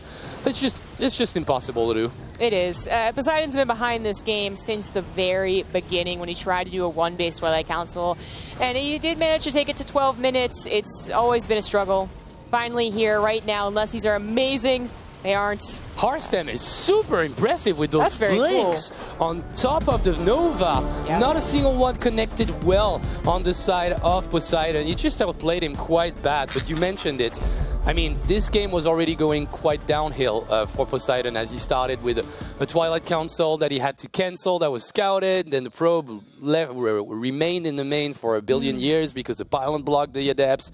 It was just well orchestrated, and from the early stages of the game, it was just in complete domination mode. Yes, he was. I mean, even if there was a 1-gate, or not a 1-gate, a fast exit for both parties and into a Stargate even, or into both, like, even if it was a macro game, we all know that Harsam had a significant lead just based off his past results. He was going to probably take it no matter what, but to take it in such a dominating fashion always feels a little bad for Poseidon, that's probably his one shot, you know? Like, Snoot's going to be the revive, Scythe is coming up next, he's the last player for Norway, and it always sucks to have a game go like that. Oh yeah, but it was actually a way for us to discover this new technique against disruptors. I really enjoyed it. I mean, the new disruptor, we didn't get to see that many of them, so we're still wondering what you should do against it. And we've seen Terrence trying to split a couple of units, but doing it with Blink Stalkers means that you can react instantly if you're if you're playing well. And Harsam was definitely playing super well in this game, and they did it for every single Nova. I think 1 connected with 3-4 Stalkers, but that's about it. Yeah, he missed blinked once, but yeah, it's just so easy with Blink Stalkers to think about blinking back, especially since you have like 6 or whatever months ingrained to you from when disruptors were popular to blink back, not forward. But it looks like Harsam has played enough, or maybe this is the first time he tries it. I don't know. I actually want to ask him, as it was really on point. Like, it was almost always 1 Stalker blinking to the exact right position, never like a little too far forward. And this was the one mistake that he made. He did lose like 4 or 5, but he was in pretty good lead. Didn't matter. Yeah, see this one? I didn't even see the Blink Stalker. That's crazy. I mean, like his execution in this match was just out of this world. At least way better than Poseidon's one. And considering his execution and his early game was so much better, obviously we're not that surprised that Poseidon was forced to tap out in a fairly quick game, but also a pretty dominating game from Harsam. It felt quicker than it really was. I mean, 12 minutes, you would think maybe a decent macro 3-base charge Archon attack or something. But no, it was off the back of a strong start and into Blink Stalker Disruptor with a lot of leads. Some of these last-minute ones, too. Yeah. Gosh. So really, cool. really so cool. surprised by Harsam. I mean, he's playing amazingly well in this tournament, got great stats. And now, as you said, I mean, took out Poseidon. Side hasn't been quite decisive in the tournament as well, so I think it's safe to say that Harsam is also an overwhelming favorite in this game. So looking quite rough for Norway here. It is. I'm sure that Snoot would love his teammates to help him out, but the reality is he's probably thinking about what he can do on the revive against Harsam. As I said, on Acid Plant. The next map is something else that's pretty normal. I can't think of it right now. It was the same. Violet? It was the same 4th one. Yeah, thank you. It was the same 4th one as last series. So. That was a totally random guess, though. But that was So- perfect. Way to go, man. Amazing. Let's go and let's hop onto that game 4. For now, Netherlands is leading 2-1 thanks to a Harstem that's playing super well tonight. Let's see if he can keep on going against Sight on Neon Violet Square. Once again, the Dutch Protoss seems like he's on a roll. Should take that game, but as you said, Snoot needs a little bit of help here, right there, in the quarterfinals. He would love some help, but it's going to be tough. And it's going to be a PVT. In the top left, now on Neon Violet Square, as the Red Terran for Norway, he is Scythe. And in bottom right, we're looking at the main base of the captain himself. For Holland, for Netherlands, he is Harstem. Yeah. I almost feel like Harstem is going to cheese. No, I wasn't going to say that. I almost feel like Very he's nice gonna go scouting. super crazy in this game. Yeah, I think he's Just right. scouting, though. Yeah, he's scouting, but I was going to legitimately say that I feel like Harstem might even be glad that this is not the map he has to face Snoot on again, because if there's one thing I feel like you don't want to do is have like a 50-minute game against Snoot. He has a lot more experience, almost guaranteed, than anyone else in the world with how many Stormhost games he was playing back in the day, although I'm sure Harstem played his fair amount. Point is, while this could have been a cool PvZ map, we've been seeing so many late games that maybe this is even like a relief. But the next map's Acid Plant, and that's still a big one, so we'll see what happens. And we do assume that Harstem's going to take it. But Scythe, I suppose, we cannot take away the power of the very clean-cut stim timings, Protosses all over the world, all over any league has difficulty against that. If Scythe can pull it off in a, like Innovation would, and that could be scary. When you started with the power of, the only thing I can believe you would say after that is the power of Protoss. So I was a little bit surprised. Sorry. Didn't quite follow you there. I don't know what you're talking about. It's crisp timing with stim? Is that really good? They've got shield batteries, man. Yeah, they do. No, just kidding. But yeah, of course, that's what Sight could try to do in this game. Just hit a proper two base timing, or even like with a late third base or something. But try to get a little bit of momentum going in this game and a little bit of rhythm. Like if he waits on Harstem to do stuff, I don't think he'll feel comfortable. You want to take the initiative away from the player that's supposed to be the favorite here. And that's why exactly we mentioned earlier. I mean, that Reaper crosses the map, and now you've got a probe that comes in for a follow-up scout. Will make you lose a couple of seconds on your CC and gets everything he has to see. If he can confirm the starboard's going down too, perfect. He does. It's highly likely the starboard comes down too, but there's always that chance they did want to swap off to the reactor. I don't think you would do that necessarily on this map, but you could also have gone to a Hellion drop or something. It is going to be the Widowmine opener. We'll see if he does go for a Medivac or for a Viking. He might predict a Stargate opener, but it is not. It is a Twilight Council opener from Harstem. It's been about 1 million years since we've seen a Twilight Council opening in PvT. I like it. It's interesting that he opens up with Blink. Is it like an aggressive tactic, or can we see the defensive stance? Like, ooh, is he going to lose the Reaper? Probably not. Let's see about the Shade, though. I feel like the timing with the grenade, maybe. Are we Oh, close? The he's gonna regeneration survive. was enough. Yeah. Okay, but what I was about to say is like, because Zest was quite well known for his defensive blink. You get the 3 bases, you get a lot of blink stalkers, and you wait out for Terran aggression, right? Yeah. So is this that kind of style that we expect from Harstem? Get a third base? I mean, he's not necessarily putting all his chrono into in the Twilight Council, so I feel like it is just a solid macro opener. Zest, really, he could change things up. He could even chrono out his stalkers and go across the map on a shorter map. Zest was perfecting the Twilight Council opener at a time where Protoss really was the strongest. When 4.0 came out with the chrono and the stalkers that they had, shotting everything as well. it was pretty good, but while it seemed to be the perfect way to play, even back then, not every Protoss agreed, and we have a lot more Stargate openers than we do, than I expected, actually, with how well Zest was making it look. But enough about Zest. Harstem does open up this way, and I think that's one of the key things about this is just predictions. Like, it seems really silly in the hands of a not Zest or a not Hearthstone because you don't have your Revelation tagging the army or your observers out quite yet, so you can take a lot of damage in the early game. But as we see, Hearthstone knows what's up. Yeah, and the blink completes as the Medivac will actually enter the main. The boost has been used. Arstem, does he blink on top of it? He will wait out a little bit, gets the Widow Mine. And now the Medivac confirms that the back pocket expand has not being used and not being taken yet. And we'll try to be safe in the bottom right. I don't think you're safe there. No, perfect. Have to go back there. Perfect split here from Hearthstone. It is perfect. Very nicely done. What a great way to start this game. And now Arstem, do you feel like you've done enough and you go aggressive, or you drop 2 Forges and you go into charge? I think you drop 2 Forges. But I That's feel what like I would do. Yeah, okay, there we go.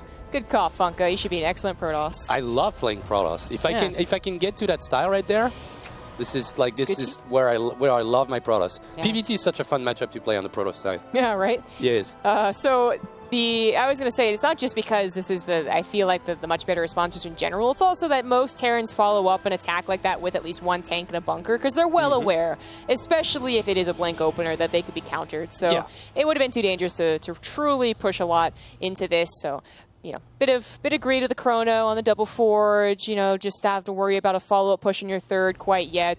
The Terran is waiting for so many things after doing this, after getting the defensive tank as well. They're waiting for every single upgrade about as late as possible, it feels like, and not even off a really strong economy. It's not like he has a third already down, which I think would have been better for Scythe, really. But Unstalker didn't get the memo. No, it did not. You were supposed to go down there. Okay. Yeah. Finally. But Scythe, not a single, not adding a third CC. And it's been scouted quite easily by Hearthstone. So now you will have massive amount of gateways, +1 attack, +1 defense, charge, and blink. And I do feel like that's one of the best things that you could have against a 2-base Terran on 5 barracks, because you're going to have 1,000,000 units. Mm-hmm.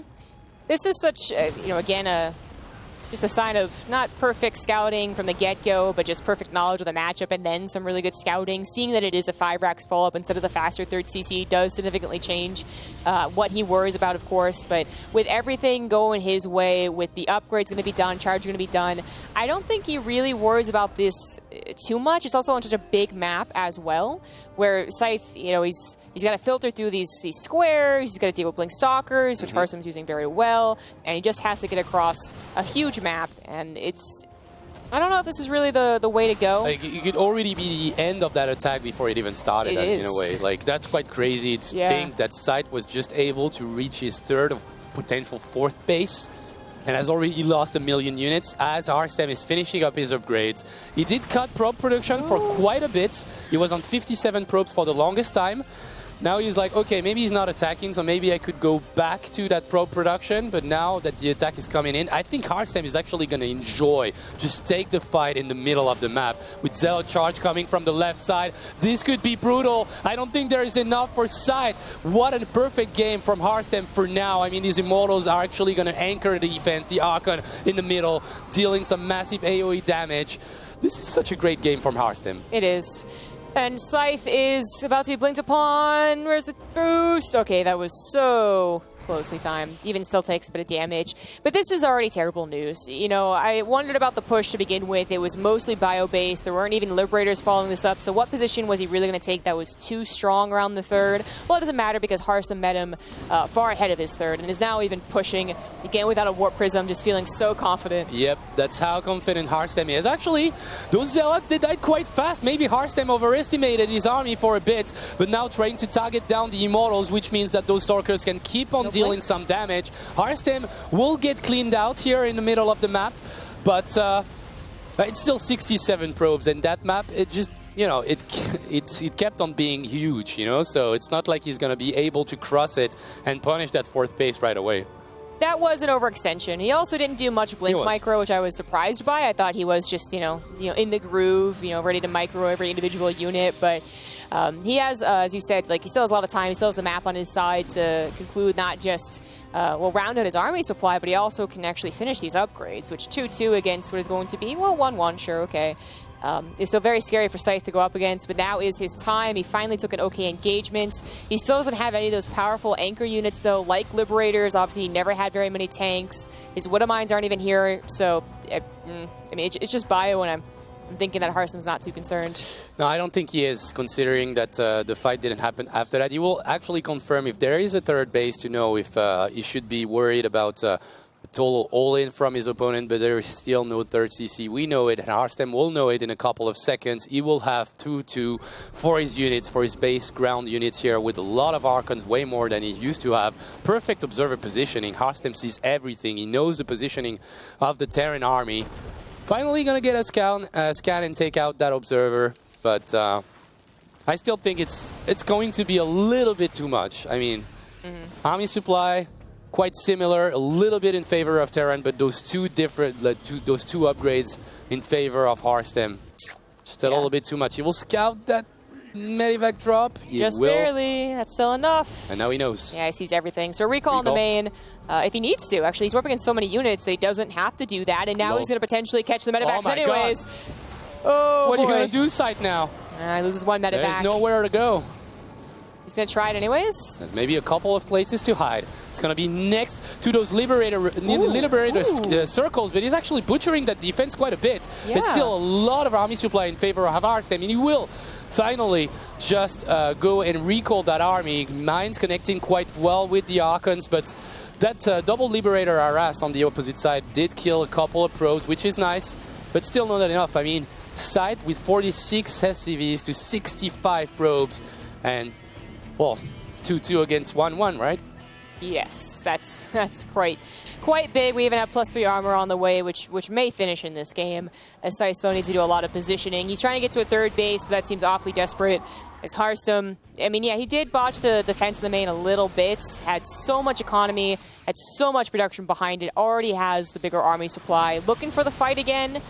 Every time he does this, it always feels like Scythe might just get that beautiful engagement, but just too much Protoss. I mean, nice guiding on the side of Scythe, but to be honest, he was on 2 bases for like 10 minutes. He's still on 2 bases at the moment, and this army and this macro style of Harstem is going to seal the deal. DTs in melee range, killing everything. Blink forward here on the side of Harstem, and it's now 3-1 in favor of the Netherlands. GG, Harstem takes it.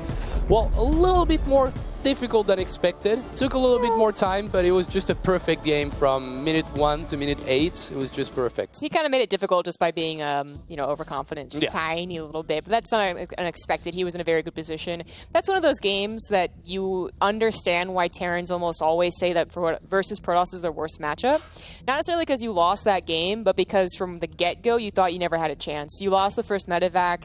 You thought, well, what's my follow-up push going to do? Even that is stopped in the middle of the map, and you're just like, what even is this matchup? Of course, we know exactly what Scythe did wrong, and we know what he could have fixed, and you watch the replay, you feel a little less salty, but in the game, you just are like, man, Protoss, I don't even know. But it's just like, there is a pretty huge gap in terms of skills between those two, and I think just Harstem played his game, made every single right call. Like, usually when somebody as a caster sees everything and he's like, yeah, this should be the moment to do this and that, and he actually does, which means that either I'm smart or also he got like exactly the right real read on the game, and that's what he did. I mean, he confirmed his decent opening and his decent defense by going into something that would open things up for him in the mid game, and that's what he did. That was perfect on him.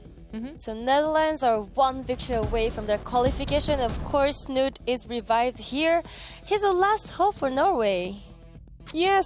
Already. And I think he knew he was going to be. As soon as he lost the first game versus Harstem, he immediately was like, okay, what's the next map I'm going to be playing on? And is it probably going to be Harstem? So I'm sure he has a plan. Honestly, the game versus Harstem, let's not forget, it was totally fine until he missed a scout. Yeah. And that's a situation you can fix quite easily. So he still has a very good shot against Harstem. Yeah, especially Snoot. I mean, he's a god at defending everything in general and getting the proper scout, and not just will refuse to die, and defend those all-ins quite easily, or those massive attacks. And yes, it did miss a beat in this game. It cost him the game, but it's still not done. I mean, we expect this game to be a little bit closer than that, and I do think that Snoot has what it takes to take on Harstem and maybe push into the game 7. I think he does. And we have some tweets coming up here before going to the break. Let us see some tweets. Let's do this. Let's go Harstem. Hashtag Decade of Harstem. He's been really amazing these last games. Come on, Holland. Watching from the capital of the Netherlands. Ayo. Ayo. Did he do the joke today, Roddy? The joke about the capital not being the right one? Yes, of course. Did you? Oh my God! Did you not catch that? He actually got Hajin. She literally looked it up. She was like, "Oh my God, Like, really?" I knew it was Did we absurd, but like he was so repeating again and again. I was like, Yeah, just the only thing you need to remember about this guy is that his nickname is Rotterdam. He's literally named after his own city. So He literally has a obviously, tattoo it's of like, it, yeah, so. he has a tattoo of it. A baby, Okay. you put a baby, everybody loves you. It's true. Also puppies and Kittens. okay, so kittens. thank you so much for the tweets. Keep going on because this might be the last game. You know? That's our favorite line. Yeah, This is. might be Yeah, the it's last like- game. She gets to say it so often. Yeah, she does. Yeah, because it is. I mean, they're one victory away from the qualification to come to Paris. Yeah. So of course I'm hyped, aren't you? Yeah, we are. Of course. We are. Okay, so next game is gonna be Snoot against Harstem unless it plans. So stay tuned because You don't want to miss it. It's the It last might be the game. last one. Exactly. It might be the last one, guys. Don't go anywhere. see you after the break. Please. Cut it. Do something.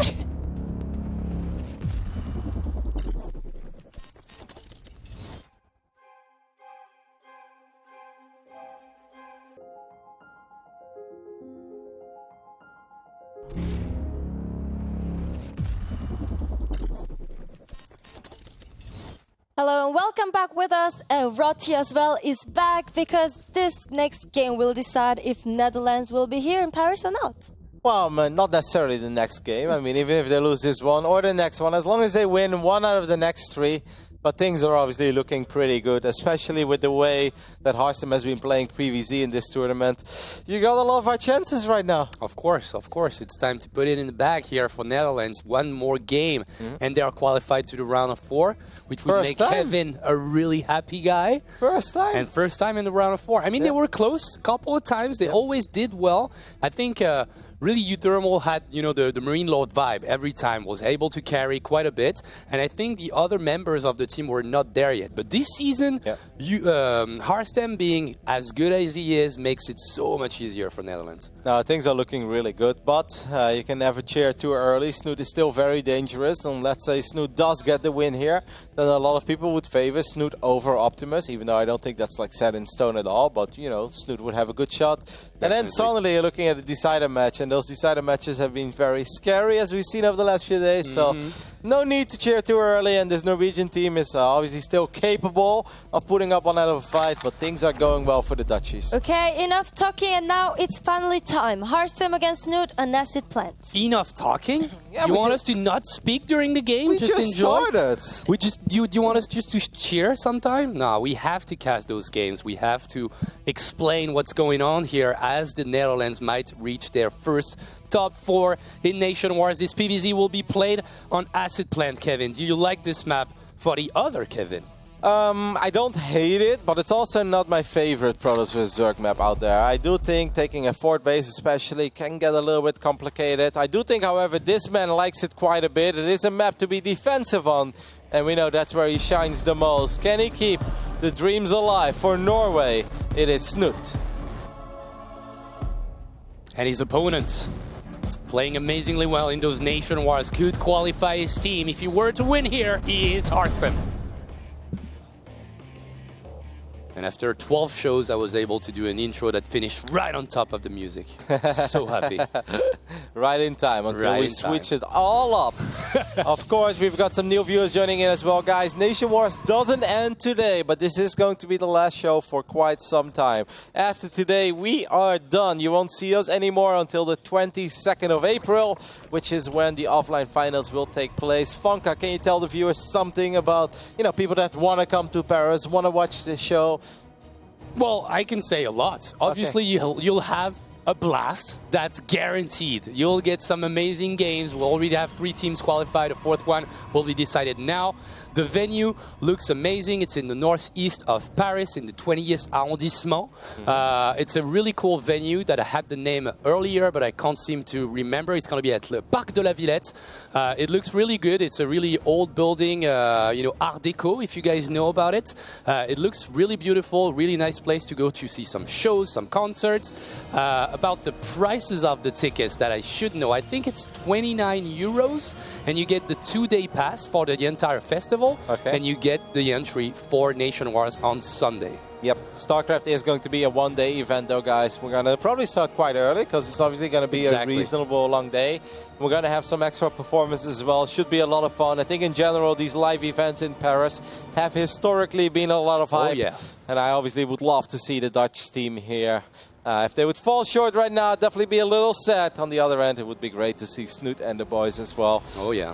We'll see how this game plays out. So far, everything is standard. We saw Harstem switch it up a little bit earlier today on Blackpink, but I think that was a build specifically for Blackpink. I think on this game, we're going to go back to a more usual style of Harstem, where he will open up with a couple Oracles, maybe squeeze in a Phoenix to take care of those Overlords, and then try to find some damage with the War Prism and the Zealots, like we've seen all the Protosses do lately. Okay, you see an emphasis potentially on the side of Harstem, maybe on a 2-base timing before dropping that 3rd Nexus? So do you see something more classic from him? I think we're going to see a very macro-oriented style coming out of Harstem here. Obviously, he will harass a little bit. I mean, nothing is set in stone. There is a chance he does the exact same thing as he did on Blackpink, but I don't think so. This map is less good for Resonating Glaives. It takes longer for Adepts to make their way to the other side of the map. It's not as easy to bounce from base to base, and perhaps that's why we already see that first Oracle on the way. Now, there is some crazy things you can do indeed with Prisms. We saw Showtime put it all on the line yesterday with that crazy Zealot attack that looked so good, so promising on paper. But we saw Saro have a miraculous hold.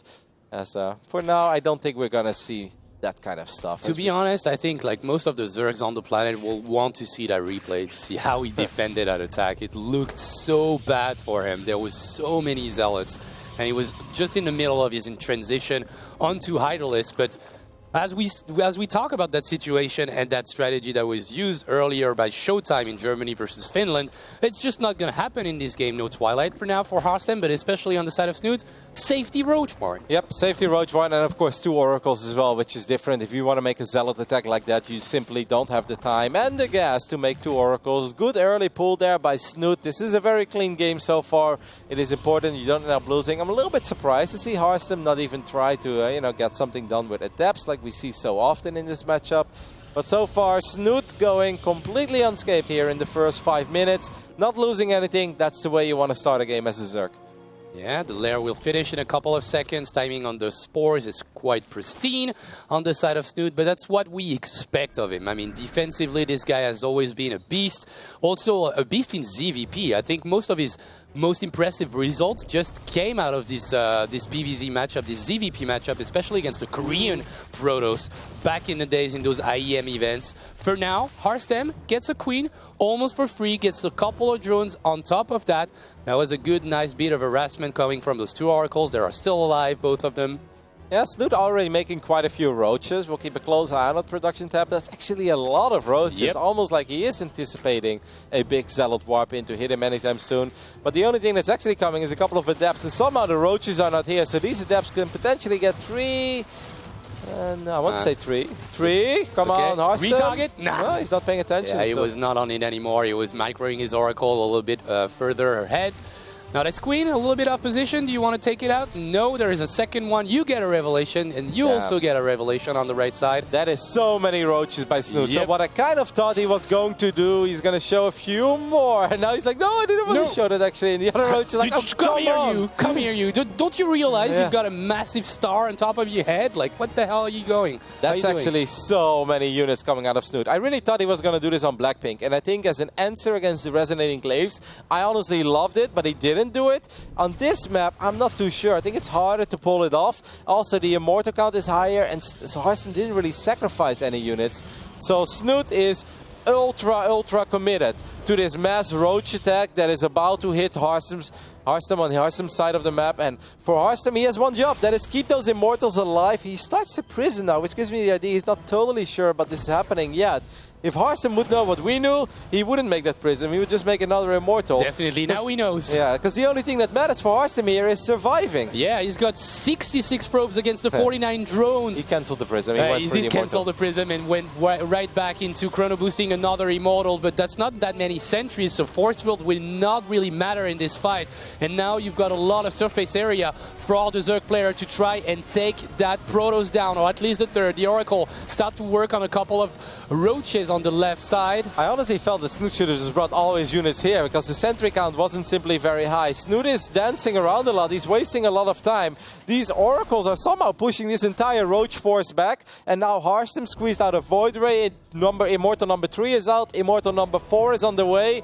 Snoot still has to make something happen, guys. He's got 122 army supply. He is going to max out on roaches and zerglings. This is such an interesting strategy from Snoot. It's just so uncommon these days, and he will try to make it work, but I feel like he should be going right now. Yeah. He's losing a lot of time. Even Harstem feels comfortable to go back into Templar, well, at least Storm Research that he cancelled a little bit earlier. Now we've got 4 Immortals, a massive amount of Zealots, plus 2. Harstem thinks that this aggression is over, but he doesn't really know. He drops a 4th base. He doesn't really connect with the fact that Snoot will max out and Snoot will go for the attack. Yeah, but now it's so much harder though. 4 Immortals, now the sentry count is 3. Before it was 1 and at best 2 that didn't have much energy. There is a Void Ray in the mix as well. Snoot really needs to start crushing Harstem here if he wants to keep the dreams alive of Norway, but it's not looking good, man. Snoot is just running circles and he's not getting damage done. And now he transitions 12 drones, but this is such a terrible spot for him. He lost 6 drones just before. He doesn't have any tech whatsoever. And when on the side of Harstem, it's actually Storm that just finished. The Force Field was perfect here. So those roaches, they are dead supply right now against Immortals, Zealot Charge, Archon, and soon to be Storm. Yeah, what do you do with this army? I have no idea. He needs to pull off a miracle. But like going up this ramp now is 100 times harder than it was before. Even if his army is a little bit bigger, it's just not doable. 5 Immortals are standing there. They're one-shotting almost everything. The Archons are getting healed by the shield batteries as well, and the Netherlands are in a fantastic position. I can't believe Snoot is going through the meat grinder here, and Harstem is destroying everything. GG! He does it! Netherlands are qualified to the round of 4. Snoot completely lost track of time, track of the strategy that he's going for. Just hesitated a little bit too long, and in the end, Harstem defended it perfectly. Is Harstem 14-1 in this tournament? Do I have that correct? Because I think he has 3 all kills. He got 2 victories over USA. The only play that he dropped the map to was Neeb in that PvP that we saw on Blackpink. But yeah, Harstem had a good run here. I do feel in this final game, Snoot should have gone the first time up that ramp. Like, yes, there was, I think, an Immortal. Maybe the second Immortal was there as well. But only a single sentry. Immortals are really good. But if all those roaches go on top of it immediately, you need to start going with those roaches. Snoot going via the right side. I felt there was the only side where Harstem was sort of protected with a battery and a cannon. Also, yeah. The middle was open and he didn't go for it. Yeah, he went for it, but just a little bit too late. Yeah, against 5 Immortals. Yeah. You don't go for it against 5 Immortals with roaches. And even if you want to try to hug those Immortals, then suddenly you've got Big Daddy Archon that's also helping in the mix. So, what a great game by Harstem, but also such an indecisive game on the side of Snoot. It helped out Harstem quite a bit, and this fight, yes, it is 125 supply against the 70, but the sheer quality of the army on the side of Harstem was just too much. 5 Immortals, they just one-shot everything that makes its way up this ramp. The Archons were even getting healed by the shield batteries. The Void Rays are helping out as well. There's simply no way that you can ever crush that army with just roaches. So the Netherlands do it. They will make it to Paris for the first time in the history of Nation Wars. And I'm very proud of the boys. Yeah, you should. Indeed, so congratulations. Netherlands are the last nation to qualify for the semi-finals in Paris, and they were going to face Mexico. Yeah, it's fun. There was already some banter. I received a lot of tweets from Mexican football fans that say, I hope we play the Netherlands in the semi-finals and we'll get that revenge for what happened in the World Cup. 4 years ago. Obviously, on paper, I think it's a fantastic matchup with Special, Jim Rising, Cham going up against these three Dutchies. Very, very fun, exciting nation war. Great semi-final, in my opinion. Really, really good. And a different story that what we will have on the other side of the bracket with Korea going up against Finland. So really, that's a heavy carrier on the side of Finland against that lineup that scared everybody ever since the tournament in Korea. And this Netherlands versus Mexico deeper lineup that will go at it in the semi-finals. I'm just so excited. Yeah, I mean, obviously you can say with Harstem's PvZ being as freaking good as it is, Mexico having 2 Zergs is good. But then again, you've got Special who out-killed South Korea, so you don't dare to make any predictions about that one just yet. But I agree with you, Funk. On paper, that's a really, really fun one. Yep. Indeed, I expect really close games and interesting games, but Harstem here is so impressive. He just all-killed Norway by himself. 14-1. What a god. Three all-kills. All-killed Peru, all-killed Sweden, all-killed Norway, and got 2 victories over 2 American players before falling to Neep. That's probably the best record in the tournament so far. 14-1. I don't think anybody 100% it is. Yes. It is. Like, lots of game played and also a sick win ratio, obviously, with 3 all kills. So that puts him as the best performer here in Nation Wars 5. That's pretty sick. Yeah. And now let's take a look at the final bracket we have after 3 weeks of competition. Yeah. Whew, can't believe it was 3 weeks. Yes, it was. But It flew by, Funk. what happened there? There was already flags on the finals. You think we didn't see it? What was it? What was it? It was Korea and Netherlands. I can dig it. I can. It's okay. Put it back. Put them back.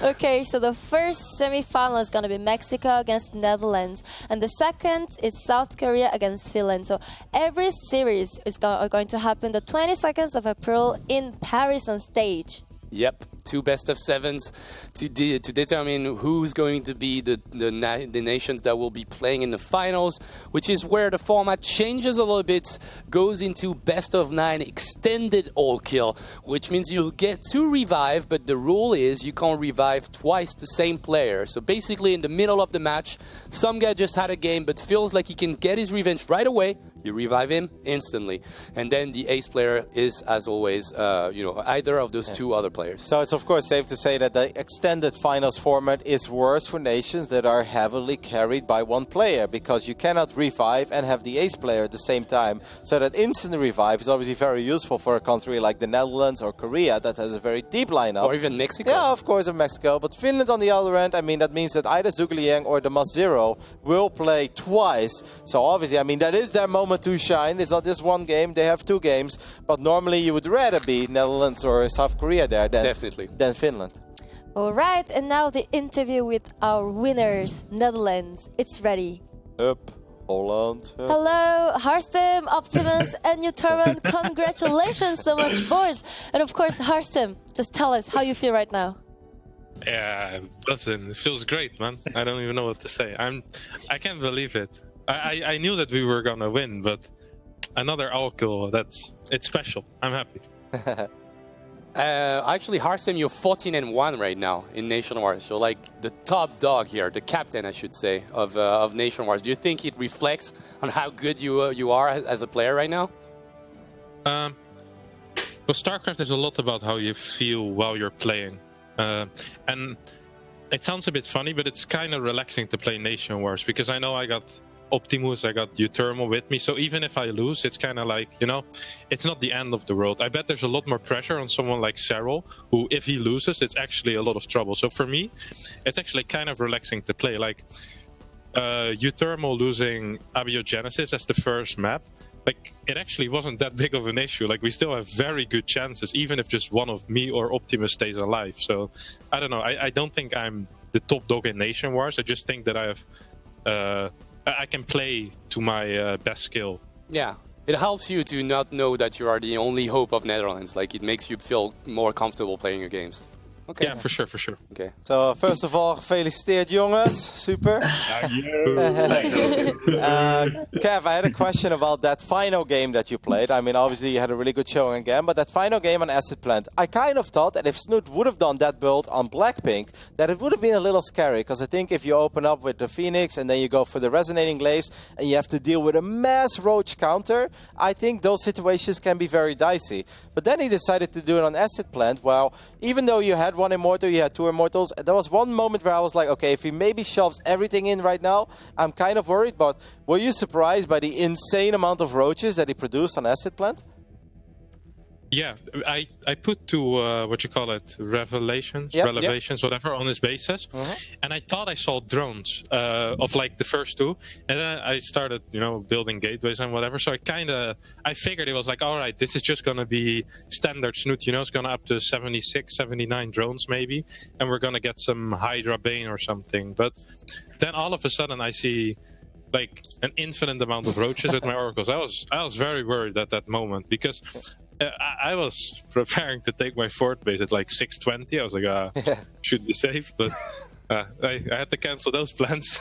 Like, it really felt that when you had the 2 oracles, right, attacking the roaches, I felt that was, if Snoot was going to win that game, I felt that's the moment where he should have just ignored those oracles. Yes, they will deal damage, but he needs to go for it. And then he started running circles with 3 roaches on the left side, and I felt the only spot where you were kind of like well protected for it was on the right top side of your 3rd base, where you had this, that's where the roaches showed up. So it's like, okay, and you even had a prism on the way. You could cancel that prism, get another Immortal out.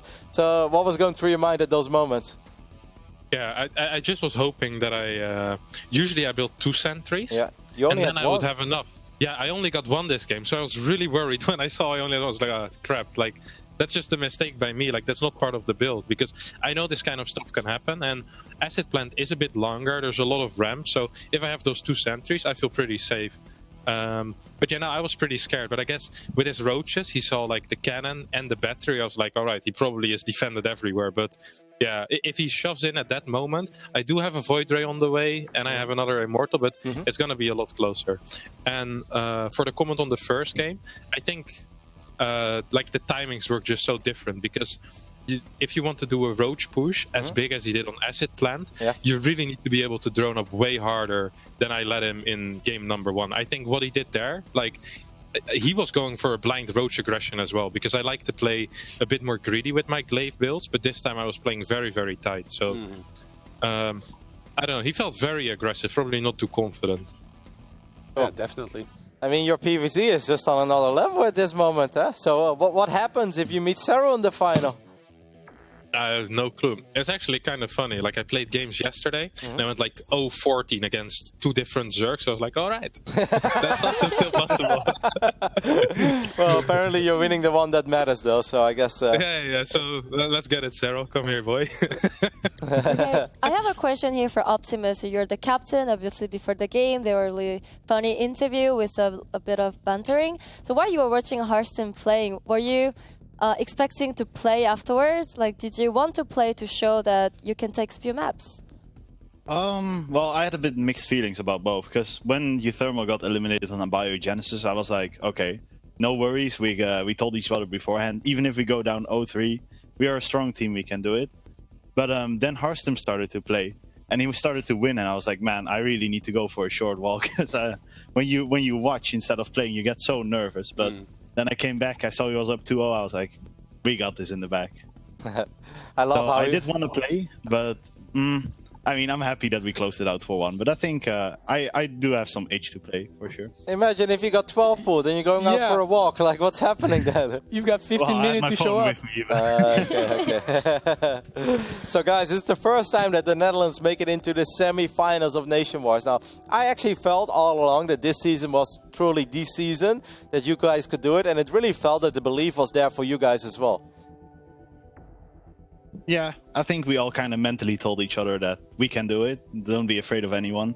We all, at least for me, I got a bit scared when I saw USA and Germany. But I knew we could do it. And I'm very happy right now. What about you, Mark? I know today wasn't like your day exactly. I mean, do you want to talk about the game on the Biogenesis? Do you want to talk about what you felt went wrong? Or is it just only good feelings in the end?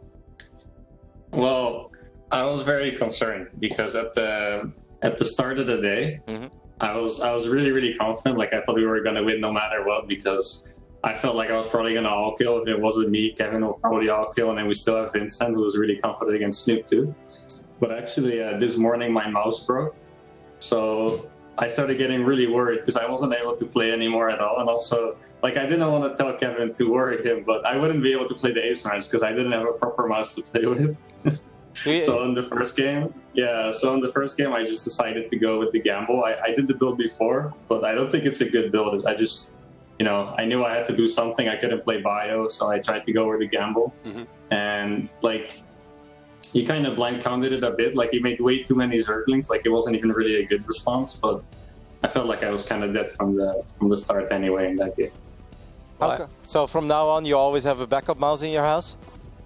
I mean, I have 3 of them, but that was my last one, so I need to go buy a new one. You gotta get some more for Paris, man. So which mouse did you end up playing with? Like, is it a mouse from your parents or something, or what happened in the end? No, it's like, through the years I've been joining a few different teams and they all gave me a mouse here and there. Yeah. But like, I really didn't like some of them. I don't want to throw any company under the bus, but this one in particular, I didn't like it a lot. So Okay. I had to play with this one. And microing is quite difficult, to say the least.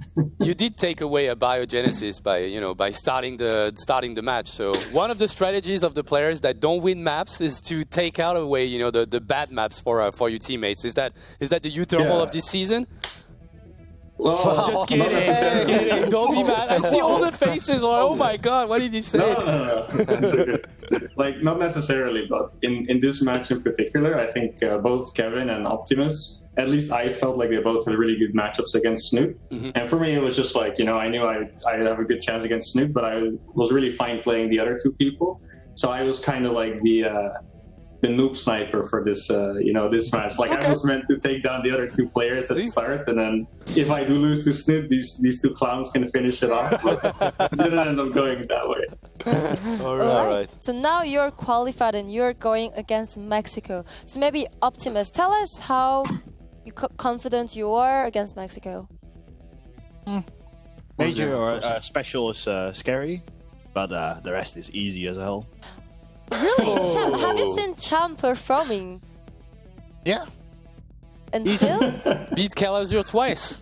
Not worried at all? Nah, not in the slightest.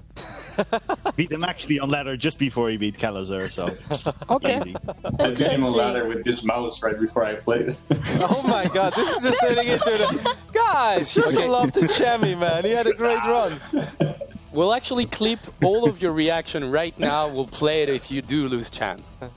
What do you say, Kev? It's all banter. We would deserve it. No, of course. We're not gonna lose, guys. Come on. What do I say about Mexico? Yeah. I think Major is very good. And I think one of the issues you have for us when playing Major is that we're kind of in the dark on his playstyle because we don't face him on ladder.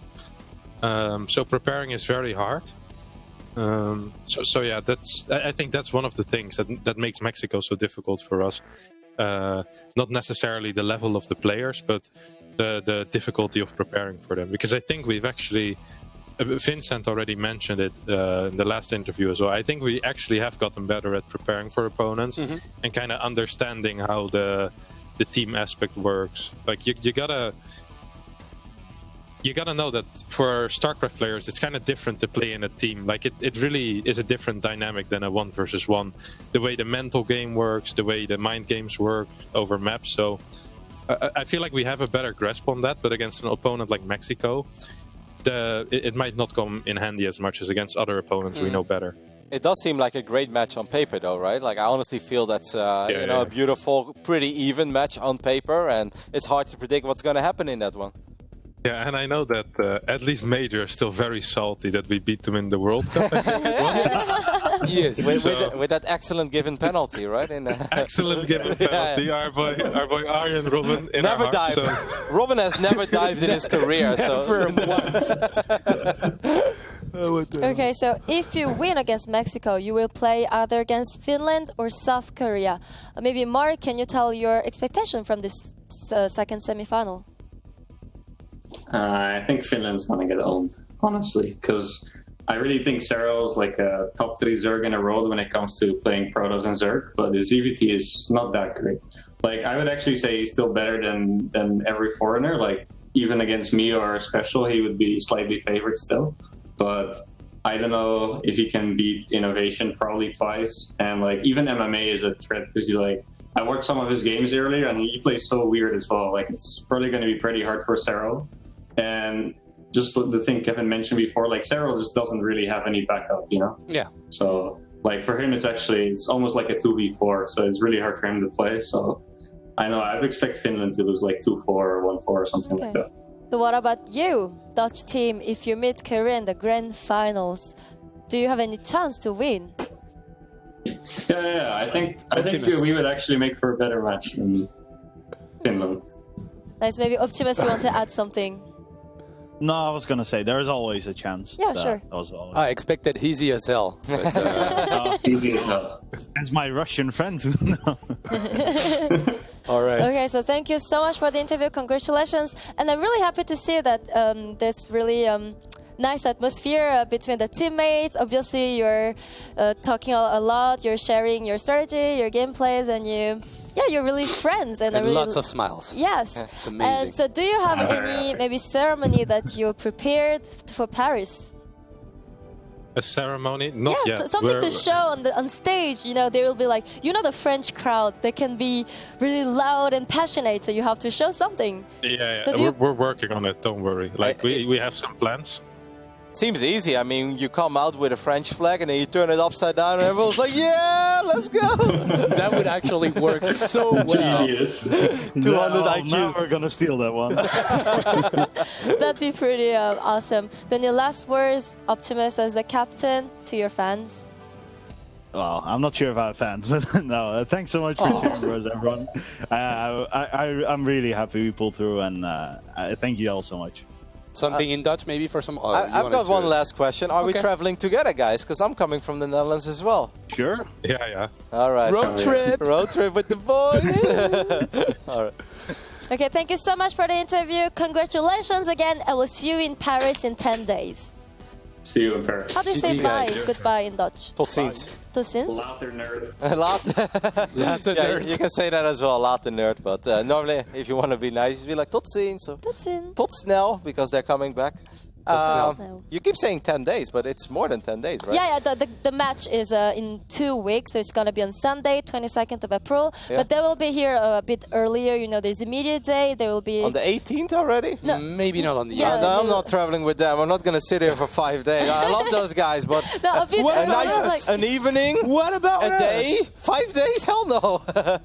Okay, so we keep talking about the 22nd. So you can buy tickets, and they're limited actually in numbers. So you go on playbypacks.com, and of course, there's on Sunday the whole series, or the 2 semifinals and the finals as well on the same day. And there's also the packs, actually. Yeah. The entire festival is open to you guys. You can get the tickets for the 2 days, but there's also 1 day tickets. So what's exactly happening on the festival?